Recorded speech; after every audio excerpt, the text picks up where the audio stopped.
Hello everyone, this is a new recipe video. So today in this video I want to share with you beef and zucchini stir fry. First of all, ingredients: we need zucchini and beef.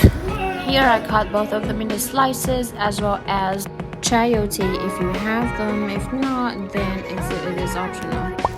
So this is chayote. In Mandarin it's called 佛手瓜.